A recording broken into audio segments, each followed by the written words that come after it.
Hi friends, நம்ம இன்றைக்கி வந்து என்ன பார்க்க போகிறோம் அப்படின்னா அம்பர்லா கட்டிங். அதாவது அம்பர்லா ஃப்ராக் வந்து எப்படி கட் பண்ணுறது அப்படின்னு சொல்லிட்டு பார்க்கலாம். இதுவும் வந்து பார்த்திங்க அப்படின்னா 1 இயர் பேபிக்கான மெஷர்மெண்ட்ஸ் தான். இப்போ ஃபஸ்ட்டு நான் வந்து ஒரு ரெட் கலர் கிளாத் வந்து எடுத்திருக்கேன். இதில் வந்து நம்ம டிசைன் பார்த்திங்க அப்படின்னா உங்களுக்கு ரேண்டமாக தான் இருக்குது. அதாவது ஒவ்வொன்றும் ஒவ்வொரு டைரெக்ஷனில் தான் இருக்குது. அப்படி இருக்கும்போது நம்ம இந்த டைரெக்ஷனில் தான் போடணுன்ட்டு இல்லை. ஸோ நம்ம வந்து எப்படி வேணாலும் போட்டுக்கலாம். அதனால் நான் வந்து கிளாத்தை வந்து 4ஆக ஃபோல்டு பண்ணிக்கிட்டேன். ஏன்னா நம்ம வந்து ஃப்ரண்ட் பேக்குன்னு சொல்லிட்டு நம்மளுக்கு வந்து 2 பீஸ் தேவைப்படும். ஸோ நம்ம வந்து இதை 4ஆக ஃபோல்டு பண்ணோன்னா நம்மளுக்கு 2 பீஸ் கிடைக்கும். ஸோ நம்ம ஃபஸ்ட்டு 4ஆக ஃபோல்ட் பண்ணிவிட்டு இதில் பார்த்தீங்கன்னா மெஷர்மெண்ட்ஸ் வந்து நான் உங்களுக்கு டிஸ்பிளேலேயே கொடுத்துட்றேன். பாடிஸோட மெஷர்மெண்ட்டு என்னென்ன வந்து நான் அதில் மார்க் பண்ணுறேன் அப்படிங்கிறத நான் உங்களுக்கு சைடில் கொடுக்குறேன். ஸோ நீங்கள் அதை வந்து நோட் பண்ணிக்கோங்க. இது வந்து 1 இயர் பேபியோட மெஷர்மெண்ட். இதோட ஃப்ராக் வந்து பார்த்தீங்க அப்படின்னா உங்களுக்கு முட்டிக்கு கொஞ்சம் மேலே வரைக்கும் வரும். அந்த அளவுக்கு லென்த் இருக்குது இதுக்கு. ஸோ இப்போ பாடிஸோட லென்த்து பார்த்தீங்க அப்படின்னா நான் வந்து 7.5 இன்ச் வந்து வச்சுக்கிறேன். தைக்கிறதுக்கு மேலே 1/2 இன்ச், கீழே 1/2 இன்ச் போக எல்லாத்துக்கும் சேர்த்து நான் வந்து 7.5 இன்ச் வச்சுக்கிறேன். உங்களுக்கு இது வந்து பாடிஸோட லென்த் வந்து இன்னும் கொஞ்சம் வேணும், அப்படி இல்லை உங்களுக்கு வந்து கவுனோட லென்த்துமே இன்னும் கொஞ்சம் வேணும் அப்படின்னா இந்த பாடிஸோட லென்த்து மட்டும் நீங்கள் இன்னும் ஒரு 1.5 இன்ச் 1 இன்ச் வந்து எக்ஸ்ட்ராவாக வச்சுக்கலாம். அண்டு ஷோல்டர் பார்த்திங்க அப்படின்னா நான் 4 இன்ச் மார்க் பண்ணியிருக்கேன். அண்டு நெக்கோட வித்து வந்து 1.5 இன்ச் வந்து மார்க் பண்ணியிருக்கேன்.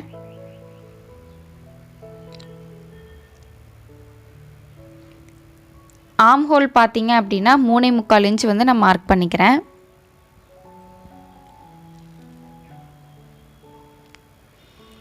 செஸ்ட்டு வந்து 6 இன்ச்சு ப்ளஸ் ஒரு 1 இன்ச் வந்து ஸ்டிச்சிங்க்காக. இதில் கிளாத் வந்து கரெக்டாக இருக்குது. அதனால் நான் வந்து ஸ்டிச்சிங்க்கான மெஷர்மெண்ட் வந்து மார்க் பண்ணலை. அண்டு கீழே வந்து ஹிப்போட மெஷர்மெண்ட் பார்த்திங்க அப்படின்னா 6.25. அதனால் 6.25 மார்க் பண்ணியாச்சு. கீழே ஸ்டிச்சிங்க்கும் நான் வந்து கொஞ்சமாக மட்டும் கிளாத் விட்டுக்கிட்டேன். ஏன்னா அங்கே கிளாத் வந்து உங்களுக்கு அவ்வளோதான் இருக்குது. நம்ம 1 இன்ச்சே கரெக்டாக இருக்கணுன்ட்டு இல்லை, நம்மளுக்கு வந்து சைடில் வந்து எக்ஸஸாக கிளாத் வந்து ரொம்ப கூட தேவையில்லை. ஏன்னா நம்ம பிரித்து தைக்க போகிறதெல்லாம் எதுவுமே இல்லை. அதனால் நமக்கு வந்து இந்த மாதிரி உங்களுக்கு கொஞ்சம் கிளாத் பத்தலை, சைடில் வந்து ஒரு 1/2 இன்ச்சு 3/4 இன்ச்சு தான் இருக்குது அப்படின்னா ஷோல்டருக்கு, அதாவது ஆம் ஹோல் கிட்ட உங்களுக்கு கண்டிப்பாக ஒரு 1 இன்ச் விட்டுக்கோங்க. அண்டு கீழே ஹிப்புக்கிட்ட வந்து தேவைப்படாது. ஏன்னா நம்ம ஹிப்புக்கிட்ட வந்து நம்ம ரொம்ப எக்ஸஸாக தான் வச்சுருப்போம். ஏன்னா அந்த இடத்துல மட்டும் லூஸாக தான் நம்ம வைப்போம். அதனால் அந்த இடத்துல வந்து உங்களுக்கு 1/2 இன்ச்சு 3/4 இன்ச்சு இருக்குது அப்படின்னா பரவாயில்ல. அண்ட் அதுவும் இல்லாமல் ரவுண்ட் ஜாயின் பண்ணும்போது உங்களுக்கு அது ஈஸியாக இருக்கும் அந்த இடத்துல கம்மியாக இருந்துச்சுன்னா. இப்போ நம்ம ஆம் ஹோல் வந்து வரைஞ்சிட்டு கட் பண்ணிக்கலாம்.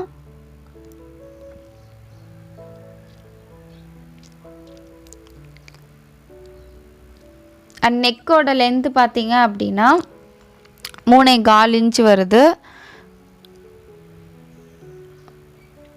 நான் பேக் அண்ட் ஃப்ரண்ட் ரெண்டுத்துக்குமே அதே சேம் அளவே வச்சுக்கிறேன். நீங்கள் வந்து பேக்குக்கு வேணும்னா தனியாக மெஷர்மெண்ட் எடுத்துகிட்டு எவ்வளோ வருதோ அந்த அளவுக்கு வச்சு நம்ம கட் பண்ணிக்கலாம். மேக்ஸிமம் குழந்தைங்களுக்கு வந்து நம்ம பேக் ஒரு லென்த்து ஃப்ரண்ட் ஒரு லென்த்துன்னு வைக்க தேவையில்லை. ரெண்டுத்துக்குமே ஒரே மெஷர்மெண்ட்டேக்கு வந்து வச்சுக்கலாம். இப்போ நான் இதை வந்து ரவுண்ட் ஷேப்பில் நான் வந்து கட் பண்ணிக்கிறேன். எப்போவுமே ஃபஸ்ட்டு நீங்கள் வந்து பாடிஸை வந்து கட் பண்ணிடுங்க. ஸ்டிச் பண்ணும்போதும் ஃபஸ்ட்டு வந்து பாடிஸை வந்து ஸ்டிச் பண்ணுங்கள். அப்போ தான் உங்களுக்கு வந்து ஈஸியாக இருக்கும். ஏன்னா கொஞ்சம் வேலை இருக்கிறது அப்படின்னா இதில் தான். ஏன்னா உங்களுக்கு மெஷர்மெண்ட்ஸ் எல்லாம் பார்த்தீங்கன்னா நெக்கு, ஸ்லீவு, அதுக்கப்புறமா ஆம் ஹோலுன்னு நம்ம நிறைய மார்க் பண்ணி கட் பண்ண வேண்டியது மெஷர்மெண்ட்ஸ் எல்லாமே மேலே தான் இருக்கும். ஸோ ஸ்கர்ட்டில் பார்த்தீங்கன்னா ஒரு 2 மெஷர்மெண்ட்டு தான் வரும் உங்களுக்கு. அதனால் ஃபஸ்ட்டு பாடிஸை வந்து கட் பண்ணிடுங்க. அதை வச்சு நம்ம கீழே வந்து ஸ்கர்ட் கட் பண்ணோன்னா ரொம்ப ஈஸியாக இருக்கும்.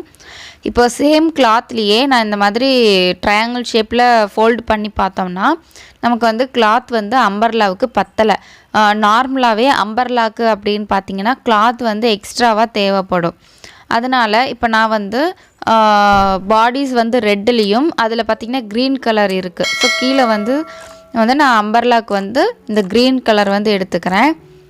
2ஆக ஃபோல்டிங் இருக்குது. அண்ட் அதுலேயே வந்து இந்த மாதிரி ட்ரையாங்கிள் ஷேப்பில் வந்து நம்ம மடிச்சுக்கிறோம். ஏன்னா உங்களுக்கு அப்போ தான் 4 பீஸ் வரும், ஃப்ரண்ட் அண்ட் பேக்குன்னு சொல்லிட்டு. இப்போ இந்த மாதிரி வந்து நீங்கள் பாடிஸை வந்து இந்த மாதிரி வச்சு பார்த்தீங்க அப்படின்னா உங்களுக்கு வந்து கரெக்டாக நம்ம வந்து மெஷர்மெண்ட் வந்து நம்ம மார்க் பண்ணிக்கலாம். ஸோ இந்த இடத்துல வந்து பார்த்திங்கன்னா கரெக்டாக இருக்கும். ஸோ இந்த இடத்துல ஒரு மார்க் மட்டும் பண்ணிவிட்டு ஃபுல்லாக நம்ம வந்து கர்வாக தான் லைன் ட்ரா பண்ணுவோம். ஏன்னா உங்களுக்கு அப்போ தான் அந்த இடம் வந்து அந்த நம்ம வந்து ஸ்ட்ரெயிட்டாக ஸ்டிச் பண்ணும்போது அந்த ஃப்ளீட்ஸ் மாதிரி உங்களுக்கு வரும். ஃப்ளீட்ஸ் வைக்க மாட்டோம், பட் அந்த ஃப்ளீட்ஸ் மாதிரி உங்களுக்கு வந்து அப்போ தான் கிடைக்கும். அதனால் அந்த இடம் வந்து நம்ம கர்வ், அதாவது நல்ல ஒரு வளைவு கொடுத்தோம் அப்படின்னா தான் உங்களுக்கு வந்து கரெக்டாக இருக்கும். ஸோ இந்த மாதிரி வளைவாக கட் பண்ணிவிட்டு உங்களுக்கு அந்த இடத்துல வந்து மெஷர் பண்ணி பாருங்கள், அந்த பாடிஸோட ஹிப்போட அளவும் இதுவும் கரெக்டாக இருக்கான்ட்டு. அதிகமாக இருக்குது அப்படின்னா ஒரு 1/2 இன்ச் மறுபடியும் கொஞ்சம் எக்ஸ்ட்ராவாக மேலே தள்ளி மார்க் பண்ணிவிட்டு லைன் ட்ரா பண்ணிக்கோங்க. இப்போது இது வந்து மெஷர் பண்ணிங்கன்னா கரெக்டாக இருக்கும். ஸோ நம்மளுக்கு இந்த மெஷர்மெண்ட்டே ஓகே.